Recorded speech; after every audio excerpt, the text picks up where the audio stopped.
Shavua Tov, the mystery of the red heifer. It's not a Sherlock Holmes, it's in the Parsha. There is a commandment, Paraduma, the red cow. And this mitzvah, this commandment, is considered the mysterious commandment par excellence. What is so mysterious about it? I'm going to suggest that it's not so mysterious when you dig in, but there is something about it that is extremely mysterious that every human being must confront at some point or another. And I'm going to even suggest that there may be a book in the Bible, one of the 24 books of the Bible, about this particular mysterious commandment and the mystery of it. But let's get the background. What exactly is this commandment? What is the red cow? Well, a Jew who comes into contact with a dead body becomes tameh. Tameh means ritually impure. It is forbidden for a ritually impure person who has been in contact with a dead body to come into the holy temple in Jerusalem and be involved in the sacrifices. Therefore, in order for them to become pure again, which is tahor, to get out of that impurity, they must have the ashes of a red heifer combined with certain spices sprinkled on them over a 7-day period, twice over a 7-day period. The Torah describes that this cow has to be perfectly red, 100%. If there are even 2 hairs of another color, it is invalid. This cow must have never borne a yoke or done any manner of labor, and this cow must be blemish-free. If they find such an animal, and there are only 9 of them in our history, this cow is then taken outside of the temple. This is a sacrifice that is performed outside of the temple, which is unusual, and it is burnt by a Kohen, and that Kohen who burns it becomes themselves ritually impure, and then it is combined with certain spices, and that creates the mixture, which then will be used to sprinkle and purify those that were impure. That, in a nutshell, is the commandment of the red cow. Yes, it seems a bit strange, but Rashi puts this criticism of it, of being strange and weird, in the mouths of the Satan and the nations of the world. He says, if the Satan and the nations of the world, and the Satan for our purposes is the evil inclination, that's what Satan in Hebrew is more referring to something that trips somebody up. It's an obstacle. So the Satan tries to trip up the individual by tempting them to sin. So if the Satan and the nations of the world will be critical or even ridiculing of the Jewish people about this particular commandment, saying what reason for it is there, it's defying logic, it is impenetrable, and implying therefore that we shouldn't keep it. So therefore God says it is a decree. And the word describing this commandment in the Torah is chok, which means an engraved commandment. It is etched in stone, as it were. You do not have the right to doubt it. You must observe it. So from this Rashi, we can glean that this particular commandment defies logic and defies understanding. However, there's a problem with that, because Rashi himself, just a few verses later, actually gives us an explanation of this particular ritual. An explanation based on the teachings of an earlier rabbi called Rabbi Moshe HaDarshan, Rabbi Moses the interpreter. And Rabbi Moshe HaDarshan says that, well, ritual impurity comes through contact with the dead. Who is responsible for causing death in the first place? The golden calf. Because according to tradition, the Israelites became immortal when they were elevated and received the Torah at Mount Sinai. But when, 40 days later, they worshipped the golden calf, that immortality was taken away, and the angel of death resumed his job, and once again people died, and people, by contact, became impure. So it is the calf that made the mess, that created this impurity. And well, when a kid makes a mess in the kitchen floor, who cleans it up? Mommy. So the mother of the calf, which is the red cow, is responsible to clean up the mess, to purify that impurity and resolve the problem. So there is already an explanation. Some say that the mystery, by the way, of the red heifer is the paradox, that the Kohen who burns it in the preparation of it becomes ritually impure when he is creating the substance that actually purifies other people who were ritually impure. So how could it at the same time purify somebody else, but it makes this one impure? It's a question. And some rabbis say that this is the mystery. But I don't know. First of all, the rule with all sacrifices is that the Kohen who burns the sacrifice becomes ritually impure. So this sacrifice, even though its goal is to create purity, and even though it's different in that it's done outside the temple, I think it's the only one that's done outside the temple. Still, there is that rule, so it's not completely unheard of. So it's a question, and there may be an explanation. I think the rule of empathy could apply here, that if somebody seeks to help somebody else, they must somehow be able to identify with them. Perhaps that's why it's done outside the temple, because the one who is ritually impure is barred from entering the temple. So prepare this red heifer outside the temple as well. Have an element of impurity in the preparation of the red heifer so that you can connect to the one who is impure and then lift them up. So there are answers, there are explanations. So what is the mystery, and how come Rashi implies at the beginning that we don't understand it, and then he goes himself and gives us an explanation? Kind of strange.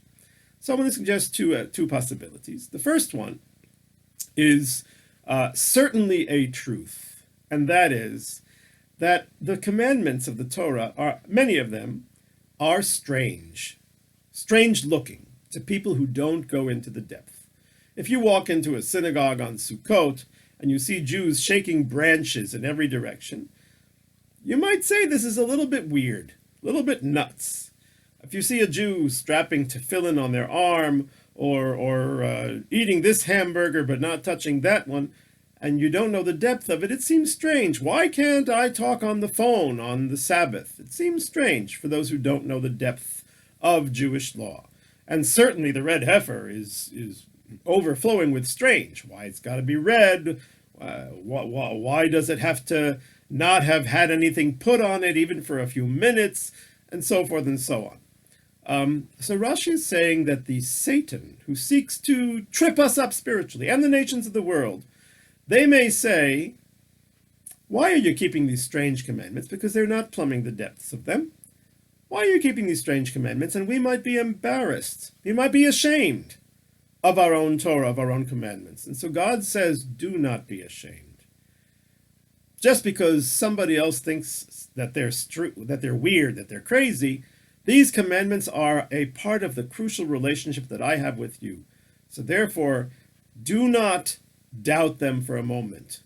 Because what's more important? Other people not thinking you're crazy, or having a relationship with the creator of the world? I would say that the latter is the definite winner in that contest. So that might be one explanation. However, I don't think that explanation is sufficient, because the rabbis say that King Solomon, the wisest human being, tried to understand the mystery of this commandment and gave up.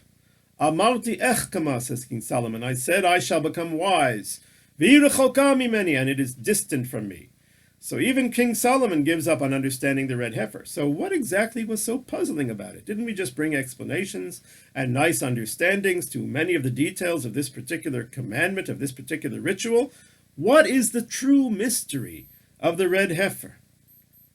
So I would like to suggest it is something that we as human beings all must confront. Let me explain. The rabbis teach us that even though the Israelites received the Torah at Mount Sinai, they received 4 commandments prior at a place called Marah. This was a place where the waters were bitter. Moses threw a rock into the waters to sweeten them. And there, according to tradition, we received 4 commandments. What were the 4 commandments? The Sabbath, the honoring of one's father and mother, the requirement of having laws, of societal agreements, and finally, the red heifer. The first question is, why should there be commandments given before the Jews get to Mount Sinai? That's already seeming a little strange. Mount Sinai is where they get the Torah. Why do we need to have before? So it could be it's like priming the well, if you will. I remember at my grandfather's house in upstate New York, there's an old-style well with a big, long handle. And when I was a kid, it still worked. You could pump it and water would come out. But you needed to first pour some water in to moisten the whole inner insides, to prime the well. So it could be that we got 4 commandments to prime the well, give us a few commandments before we get to Mount Sinai and before we get the rest. Okay, I think there's something much more significant. Because let's take a look at these 4 commandments. What connects them? I mean, Sabbath, honoring father and mother, having civil laws, meaning societal agreements, and the red heifer. I mean, that just seems to be a well, a red heifer. It seems to be way out of place. What are they all there for? But actually, when you think about it, these four address directly the human experience in existence. Sabbath is the only commandment in the Torah that deals with the creation of the world. We observe the Sabbath because God rested on the seventh day. And in our prayers, we say that, Zecher l'maaseh v'reishit, in memory of the creation of the world. That's why we sanctify the Sabbath day. So that is the origins of the world and the universe. And then our own personal origins, the only commandment which we have which deals with that is kibud av ve'em, is honoring our fathers and our mothers. So as individuals and as humanity, we have two commandments which talk to the beginning of our human existence. The survival of our human existence is dependent upon laws, upon societal agreements. Melech b'mishpat ya'amid aretz, the verse says that the king, through justice, will cause the land to stand. The rabbis urge us to pray for the peace of the government, because without them, without the fear of the government, human beings would consume their fellows. There would be anarchy. We wouldn't survive. So that deals with man's survival in this world. And then the only commandment which deals with man's end is the red heifer, because it deals with the impurity that comes about through contact with the dead. So therefore, our entire human existence is implied by these four commandments. Our origins, Sabbath and honoring fathers and mothers, our safety, our survival through laws, and the end of life, which is the red heifer and the impurity and the purity of purifying someone who became impure to a dead body. In other words, all of these things, the first three are birth and life, and then death. And I think that death is the mystery. It's not the ritual of the red heifer that's the mystery that perplexed King Solomon and that perplexed all who sought to understand it.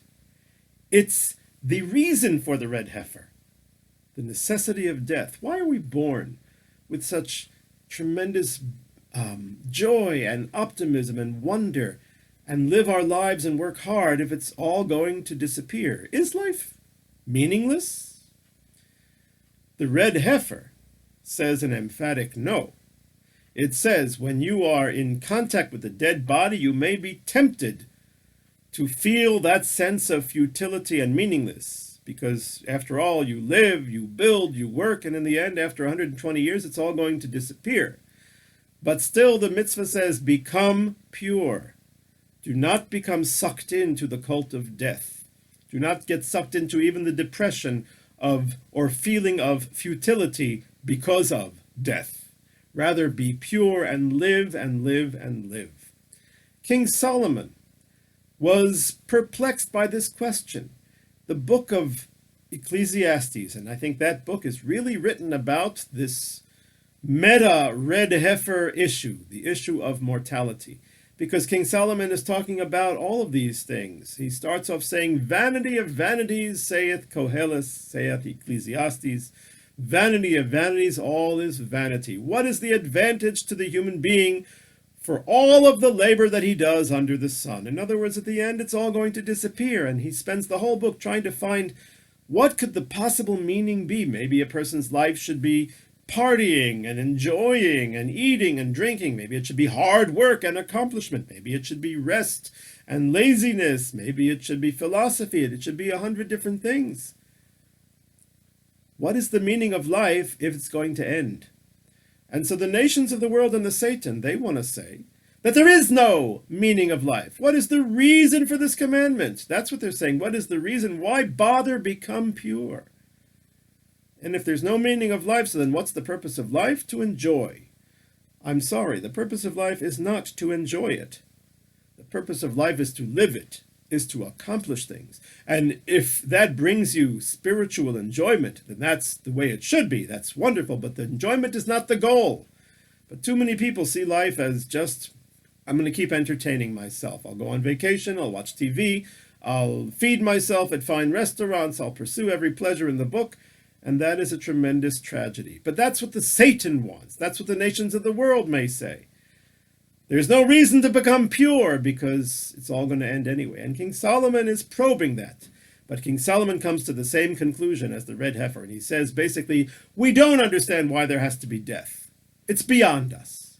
But that doesn't mean that the things that we accomplish during our lives are not significant. The last verse of Ecclesiastes says, Sof davar hakol nishma, at the end of the day, everything is heard, which means everything we accomplished over our lives has meaning, has significance. Therefore, says King Solomon, fear the Lord, observe his commandments, because this is the entirety of man. So we understand why red heifer was given before the Mount Sinai episode, because the fact that life is limited doesn't mean it's meaningless. Quite the opposite. It means we must pursue purity. We must pursue and maintain our joy and our optimism in everything that we do, because even though we may not understand it, everything which we do has significance, has meaning. I will conclude with an anecdote. When I was a student in high school at the Hebrew Academy of Nassau County in Long Island, I and 3 friends were studying the Talmud, the daily page in the Talmud, and we came across the very interesting story of a Rabbi Hamnuna Zuti who sang a very strange song at a wedding. What exactly happened? He saw that the people were getting a little bit too happy, maybe a little drunk, they were beginning to lose their self-control, and he didn't want people to sin. So he gets up and he sings the following ditty, Vailan de mitnan, which means basically, woe to us, we're gonna die. Well, I and my 3 friends thought this was a great little passage from the Gemara, from the Talmud, and we would march up and down the halls singing, Vailan de mitnan, Vailan de mitnan, Vailan de mitnan, woe to us, we're going to die. And, well, we passed by the teacher's lounge, and there were 2 teachers standing outside. One was Rabbi Yaakov Weil, Zecher Tzadik Livracha, who was our Talmud teacher, and he was a very religious rabbi from a very religious, ultra-Orthodox community. And right next to him was Mrs. Lynch, a Roman Catholic English literature teacher. Rabbi Weil and Mrs. Lynch pretty much never agreed on anything. He was pulling all the students to go study in yeshiva. She was interested in them going to college and so forth. And, well, when we marched by them, so she made a comment, oh, those guys are really crazy, aren't they? To which he responded, if you knew what they were singing, you'd really think they're crazy. But in a sense, we were capturing the essence of the red cow commandment. Vailandamita. In other words, yes, life is limited, but let's have joy. Let's have great energy and optimism. Let's seek out purity, because every single thing we accomplish in our limited time here, 120 years, has meaning, has significance. At the end of the day, everything is heard, says King Solomon, and that book, Ecclesiastes, I believe, is about this exact mystery. The Lord you shall fear, observe his commandments, because this is the entirety of man.